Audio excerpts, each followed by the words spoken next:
नमस्कार. 8 PM special report मध्ये तुमचं सर्वांचं स्वागत. मी निखिला. गेल्या 2 महिन्यापासून जरांगे पाटील केंद्रस्थानी आले. मराठा समाजाला कुणबीमधून आरक्षण द्या यासाठी त्यांनी खरं तर एल्गार पुकारलेला आहे. सरकारच्या विनंतीनुसार जरांगेंनी 40 दिवसापासून मुदत दिली आणि ती मुदत उद्या संपते. त्यामुळे आता सरकारची भूमिका नेमकी काय याकडे संपूर्ण महाराष्ट्राच्या नजरा लागल्या. मुख्यमंत्री एकनाथ शिंदे यांनी धीर धरा असं म्हणत वेळ वाढवून द्या असं म्हटलेलं आहे. तर देवेंद्र फडणवीस यांनी सुद्धा टिकणारं आरक्षण देऊ यासाठी प्रयत्न सुरू असल्याचं म्हटलं. इकडे ओबीसी महासंघाचे नेते बबनराव तायवाडे यांचा विरोध तेवढाच कायम आहे. त्याचबरोबर सरकारमधलेच नारायण राणे आणि रामदास कदम यांनी उघडपणे खरं तर ज्या पद्धतीनं विरोध केला त्यावरून संजय राऊतांनी दंगली घडवणार का असा आरोप केला. सुरुवातीला पाहूयात शिंदे फडणवीसांची नेमकी भूमिका काय. 25 तारखेपासून आमरण उपोषण पुन्हा सुरू करणार आहे.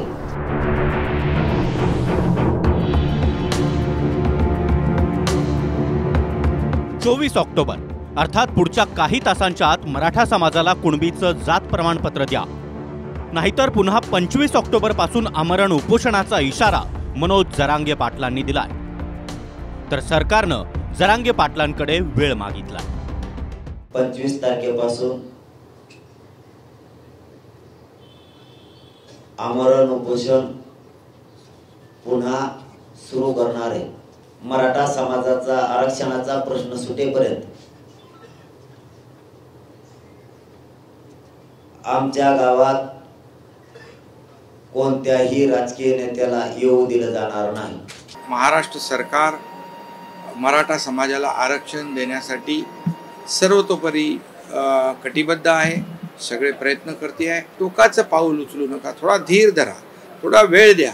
ह्या सगळ्या गोष्टी होत आहेत आणि होतील. आणि त्याचबरोबर आपला मराठा समाजातल्या मुलांचा तरुणांचा जीव इतका स्वस्त आहे का? आपल्या मागे आपल्या मुलाबाळांची, आपल्या परिवाराची ते थोडा विचार प्रत्येकाने केला पाहिजे. 25 ऑक्टोबर पासून जरांगेंनी उपोषणाची ही तयारी केली आहे आणि नेत्यांना गावबंदीची ही घोषणा केली आहे. महाराष्ट्रामध्ये आतापर्यंत 1000हून अधिक गावांनी नेते आणि मंत्र्यांना गावबंदी केली आहे आणि नो एंट्रीचे फलक देखील गावांच्या वेशीवर झळकले.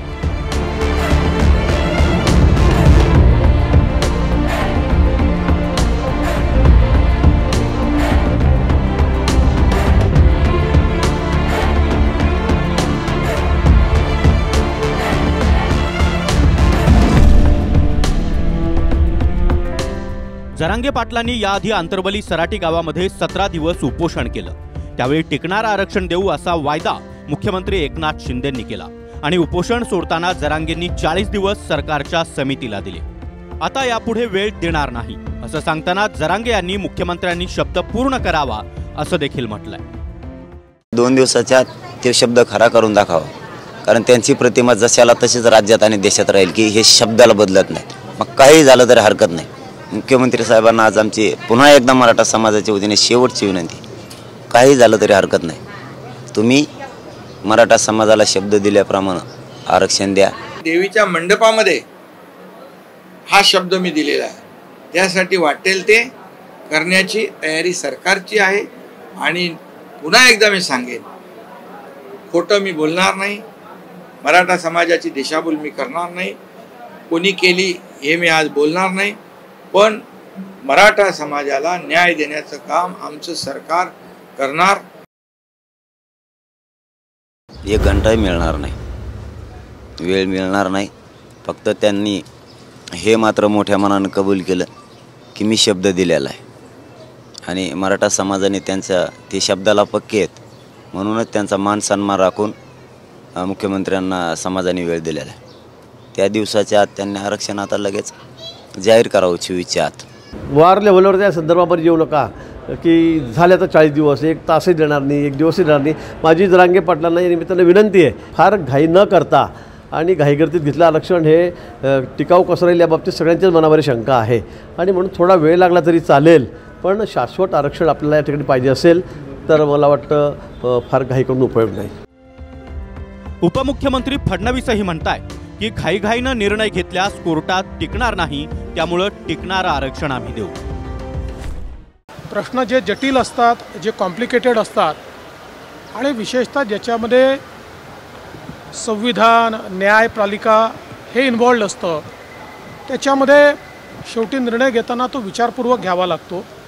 आज एखादा घाईघाईत निर्णय घेतला आणि तो उद्या न्यायालयामध्ये टिकला नाही तर पुन्हा ही टीका होईल की समाजाला मूर्ख बनवण्याकरता निर्णय तुम्ही घेतला. आणि म्हणून माननीय मुख्यमंत्र्यांनी काल स्पष्टपणे सांगितलं की जो टिकणारा निर्णय आहे अशा प्रकारचा निर्णय आम्ही घेऊ. तर उपोषण सोडवताना मुख्यमंत्री एकनाथ शिंदे आणि जरांगेंमध्ये काय समझोता झाला होता? जरांगेंची फसवणूक झाली आहे का, असा सवाल आता विरोधी पक्षनेते विचारतायत. सरकार आणि जरांगे या दोघातला तो विषय आहे. त्या दोघांमध्ये उपोषण मागे घेताना काय समझोता झाला किंवा काय अटी शर्ती त्यांनी दिल्या होत्या आणि त्याची कशी पूर्तता करणार, हा विषय पूर्णतः सरकारने या संदर्भात सरकारची भूमिका अत्यंत महत्त्वाची असणार आहे. सरकारने त्यांना द्यावं, कोणी थांबवण्याचा विषय नाही. जर त्यांना फसवणूक झाली असं वाटत असेल जरांगे पाटलांना, तर तो जरांगे पाटील आणि सरकार हे दोघे बघत बसतील. आम्ही एवढीच आमची भूमिका असणार आहे की गरीब मराठा समाजाला आरक्षण मिळालं पाहिजे. मराठा समाजाला 50% आतलं अर्थात ओबीसी मधूनच आरक्षण द्या अशी मागणी जरांगे यांची आहे. तर मराठ्यांचा आरक्षणाचा मार्ग निकाली काढण्यासाठी 50% आरक्षणाची मर्यादा केंद्र सरकारलाच हटवावी लागेल असं तज्ज्ञांचं मत आहे. त्यामुळे शिंदे आणि दोन्ही उपमुख्यमंत्र्यांनी जरांगेंना घेऊन पंतप्रधान मोदींकडे जावं असा सल्ला संजय राऊतांनी दिलाय. मनोज जरांगे पाटलांना घेऊन जा मोदींकडे तुम्ही. देवेंद्र फडणवीस, अजित पवार आणि एकनाथ शिंदे यांनी मनोज जरांगे पाटलांना घेऊन मोदींकडे जावं आणि येताना कायद्यात दुरुस्ती केल्याचं कागद घेऊन यावं. किती बळी घेणार आहात तुम्ही मराठा समाजाच्या? राऊत सारख्या बकवास माणसाने हे बोलून चालणार नाही. 2.5 वर्ष तुम्ही काय करत होता? तुम्हाला मराठा समाजाचा प्रश्न काय आज काल अस्तित्वात आलाय का?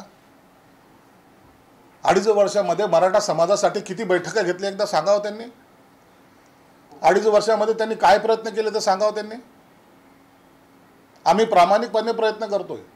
होय, निश्चित मोदी साहेबाकडे शिंदे साहेब जातील, सर्व मंत्रिमंडळ जाईल, जे काही करता येईल ते तेवढं सर्व करायचा प्रयत्न करतायत.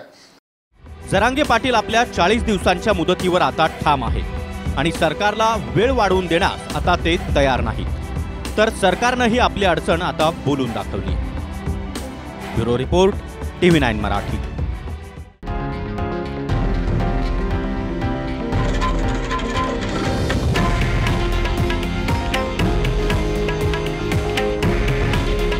हे आहे देशातील नंबर 1 न्यूज नेटवर्क आणि आपण पाहत आहात TV9 मराठी. काळजी तुमची, हित महाराष्ट्राचं.